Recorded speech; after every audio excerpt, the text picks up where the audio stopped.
Salam alaikum wa rahmatullah. Je voudrais saluer tous les frères et sœurs qui sont ici aujourd'hui. Je voudrais parler de l'épreuve, ce qu'on appelle épreuve, ce qu'on appelle la mort, ce qu'on appelle perdre quelqu'un qui est cher.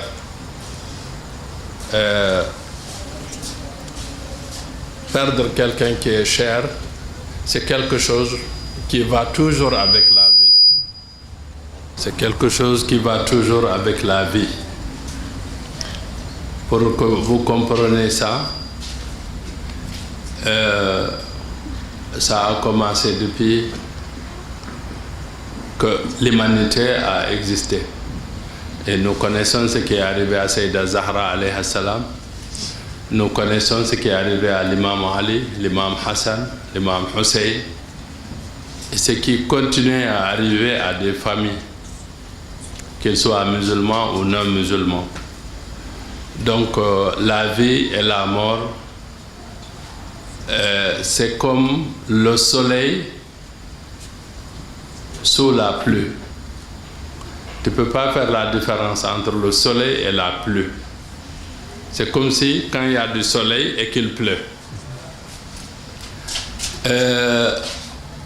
La mort, c'est quelque chose qui va avec la vie. L'être humain, chaque être humain, avant même qu'il ne vienne dans ce monde, dans le monde intermédiaire, dans le monde del barzakh, dans le monde des esprits, ce qu'on appelle al-alam al-arwah, avant même qu'il ne quitte l'alam al-arwah, sa destinée est écrite dans ce qu'on appelle le lawhul mahfoud, la table gardée. C'est très important de savoir qu'à partir du moment où il y a la table gardée, le lawhul mahfouz, le destin de chacun est écrit. Et tout le monde doit comprendre que le jour de la mort, il n'y a pas de vie. C'est pas possible. Le jour de la mort, il n'y a pas de vie. Mais le jour de la vie aussi, il n'y a pas de mort. La preuve, vous voyez 1000, 2000 personnes qui vont aller en guerre. Il y en a qui meurent, il y en a qui reviennent. Pourquoi ceux qui reviennent ne sont pas morts? Parce que ce n'était pas leur jour. Vous voyez une voiture qui fait un accident ou un bateau qui se noie, il y a des gens qui meurent, il y en a qui sortent. Pourquoi certains sortent et d'autres meurent? Parce que tout simplement, chacun, le moment de sa mort, quand ça arrive, ça ne retarde pas une seule seconde. Dieu a dit « Lan yu'akhkhira Allahu nafsan idha sha'a ajaluha ». Donc, c'est très important de savoir que la mort, c'est une épreuve. Mais en réalité, la mort aussi, ce n'est pas ce que nous, on pense. Ce n'est pas la fin de la vie. Non.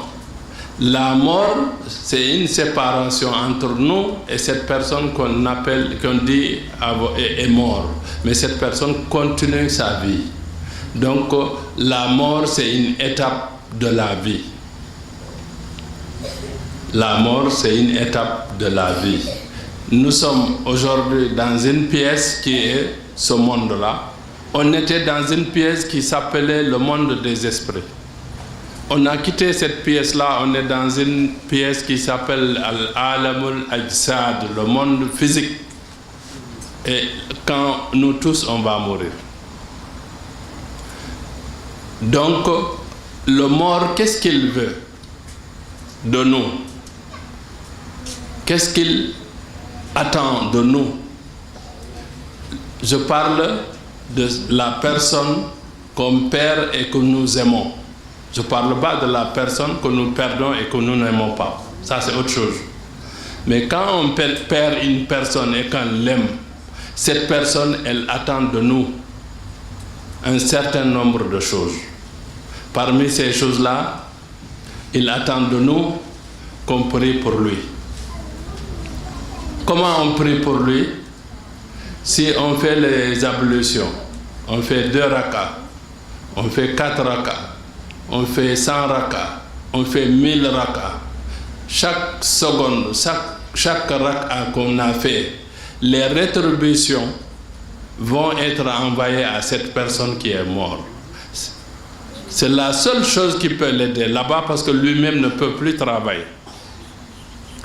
Mais tout ce qu'on envoie là-bas comme rétribution à celui-là, Dieu nous garde, nous qui avons fait cette prière-là, les mêmes rétributions dans notre compte et on retrouve ça encore pour nous-mêmes là-bas.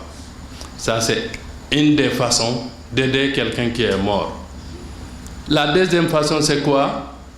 Ce n'est pas de faire des rakas, mais c'est de s'asseoir, se rappeler de cette personne qui est morte, penser à lui, réciter Qul Huwallahu Ahad, réciter Yasin, réciter le Coran en entier et lui envoyer les rétributions. Ça aussi, il va le recevoir et Dieu va nous garder encore l'équivalent. Après notre mort, ça c'est des épargnes qu'on a mis pour nous. Ça c'est très important. La troisième façon de faire quelque chose pour cette personne qui est morte, c'est de prendre 100 francs, 1000 francs, 10 000 francs, 100 000 francs, 1 million, 100 millions, faire le sadaqa pour ce mort-là. Soit en donnant à des pauvres, à des miskins, soit en faisant un forage, soit en faisant une école, soit en faisant une mosquée ou une œuvre de bienfaisance pour cette personne qui est partie. Donc les thawab, c'est-à-dire les rétributions encore, vont arriver à cette personne et la même chose sera gardée pour nous. Voilà ce que le mort attend chez nous. Maintenant, il y a des hadiths, mais aussi il y a la sagesse dans tous les livres qui dit que quand quelqu'un, ton parent, ton frère, ton père, ton voisin perd quelqu'un, au lieu d'aller dans la maison pleurer avec lui, commence par l'assister. Si le voisin perd quelqu'un, prépare beaucoup à manger, tu amènes là-bas, parce que eux, ils pensent même pas à préparer. Achète à boire, tu amènes là-bas, essaie de les consoler.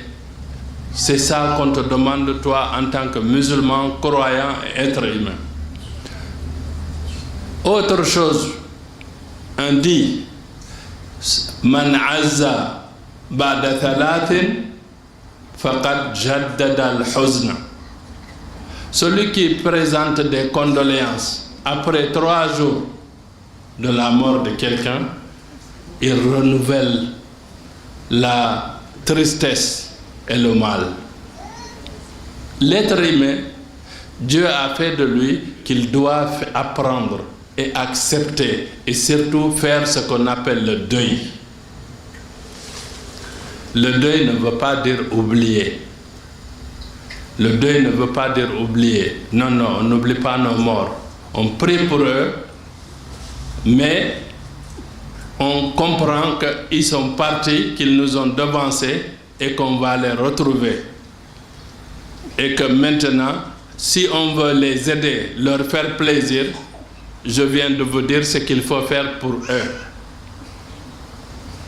Pourquoi je parle? Il y a 1 an et quelques, j'ai perdu mes neveux. J'ai perdu le fils de ma soeur. J'ai perdu le fils de mon frère, mon cousin. C'est des enfants, c'est vrai. C'est des enfants de ma soeur et de mon frère, mais en réalité, c'était mes enfants. Parce que ces enfants-là étaient plus avec moi qu'avec leur père et leur mère. Mais je voudrais demander à tous les gens de ma famille, la famille de Mousdahir, je voudrais qu'on ne prend pas le bâton, tous les jours on le met dans la plaie. Les gens, à chaque fois qu'on est en train de faire le deuil de ces deux enfants-là, on poste leurs photos dans Facebook, on met dans les profils, on nous envoie des... C'est-à-dire que moi, les gens qui me font ça, je dis, ils me font du mal et ils me font souffrir. Et je voudrais qu'on laisse ceux qui sont partis se reposer, ceux qui sont blessés et qu'on est en train d'aider à se retrouver, qu'on leur permet d'arriver à faire leur deuil et à se reconstruire. Mais on refuse de le faire. J'ai regardé, j'observais, 1 mois, je dis je patiente, ça va passer. 2 mois, je patiente. J'ai 1 an, j'ai vu que les gens continuent à le faire. Mais si vous les aimez, si vous nous aimez, ceux qui m'aiment, ne me faites pas ça et ne faites pas ça à ma famille. Parce que en réalité, c'est une vraie souffrance pour moi. Parce que ces 2 enfants-là, moi, je les ai élevés. Et à chaque fois que je vois ce qu'on fait sur Facebook, sur les profils, sur des choses sur eux, peut-être les gens, ils le font avec un cœur sincère. Mais ils ne savent pas qu'ils nous font du mal, qu'ils font souffrir les familles. Je voudrais demander, en tout cas à ma famille, et quand je parle de ma famille, je parle de la communauté de Mousdahir, prions pour nos morts et arrêtons maintenant, ça suffit de réveiller et de remouiller toujours les plaies. Aujourd'hui, ces enfants-là, ils ont des parents qui ne dorment pas. Donc à chaque fois que cette personne commence à se refaire, on lui envoie une photo, un truc Facebook, un profil de ces enfants-là qui sont partis. On ne peut pas les ramener. Ce qui leur est arrivé arrive tous les jours. Tous les jours, dans les routes, il y a des accidents et il y a des gens qui meurent.